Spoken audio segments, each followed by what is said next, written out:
I hope you all will be enjoying your online classes. So let's start our today's session. As I told you in the previous session, we will discuss about the overlapping because we have studied the overlapping concept according to VBT. Is it clear in the previous session? So here I have brought the study of how the overlapping of different atomic orbital takes place and the specific types of bond are formed. Okay. So now you see here I have written types of overlapping and the nature of covalent bond. It can be classified into two ways. One, it is to be of sigma bond and second, it is to be of pi bond. Sigma bond formation and pi bond formation, these are the two different ways due to which covalent bonds are formed. So that I am just going to discuss with you, and after that I will discuss the comparison of the sigma and the pi bond. So here the first point which I am just going to tell you about the sigma bond. So first of all you have to know sigma bond, it is to be denoted with this sign. Okay, this is the sigma bond. Okay, so actually how these sigma bonds are to be formed?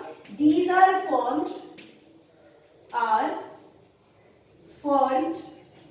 by end-to-end overlapping. End-to-end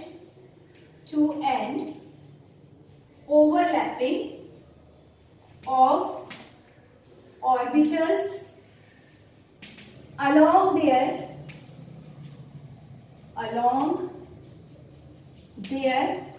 internuclear axis.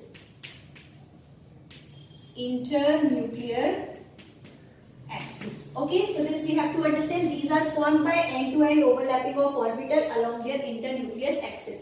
So here we have to see the different cases. Suppose you have to see one thing. I am just reminding you once again. Already I have taught in the chapter of structure of atom. S orbital, that is spherical in the shape. Okay.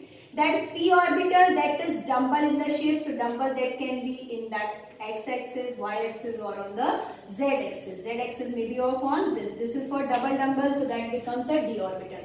So here we are talking about s orbital and the p orbital. So you see here, if s and s, end-to-end overlapping, s and s.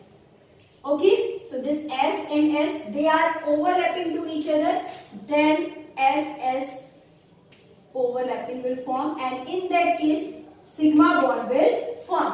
S and S overlapping, they are, that I have taught you already, electrons should be present in their opposite spin. Like suppose this will be in this way, so that you will get it. This is the formation of sigma bond takes place.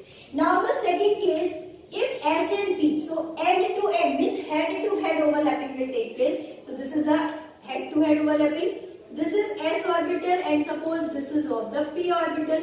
So here you have to understand, suppose electrons are present in opposite spin, this is of s and p. So end to end overlapping, how does it will take place? This is of s orbital and this is of p orbital. So this is of s and p. Okay, I think you all have got it. Again this is of the sigma bond formation. Let's talk about the another case for p and p orbital. So that can be, suppose this is of the p orbital, first case, and this is of the another one p orbital and electrons in opposite spin. Then what will happen in end-to-end overlapping? So that will show their overlapping in this way.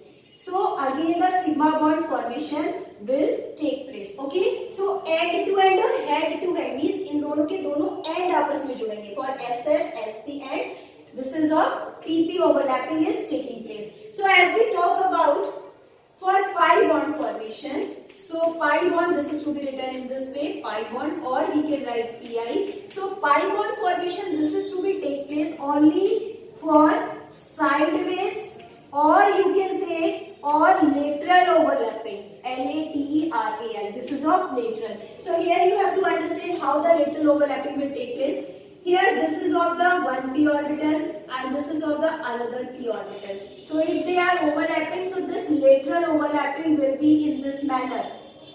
This is in this manner. So in this case pi bond formation will take place. Or this lateral overlapping, sideways overlapping can take place if they are on this axis. So what will happen? So this is of that will take place in this manner. Okay, this is also the formation of pi bond. Okay, so I think you all have got it how the sigma bond and how the pi bond formation takes place. Okay, so now let's come on the point where we have to discuss the difference between the sigma bond and the pi bond. So you see here the first point. Actually, sigma bond, this is to be formed by end-to-end overlapping of orbital along their internuclear axis. This recently I have taught. And pi bond, these are formed by sideways or lateral overlapping. Okay, so this is of lateral or the sideways overlapping, due to which pi bond formation takes place. Now, SS sigma bond formation, that will be of in the form of SS, SP and PP that I have written, but here only the PP bond formation, PP overlapping will take place. Now here overlapping is quite large. Whenever the orbitals, they are overlapping end to end in this way, then the overlapping chances of overlapping will be quite large. So it will show there the formation of a strong bond. So here you have to understand sigma bond is more stronger than the pi bond, because in terms of lateral overlapping there is a chances of overlapping in a small extent, so weak bonds are to be formed. So here you have to understand sigma bond is more stronger than pi bond, but pi bond it provides strength to the sigma bond. Now the next, free rotation about the sigma bond is possible, but free rotation about the pi bond is not possible.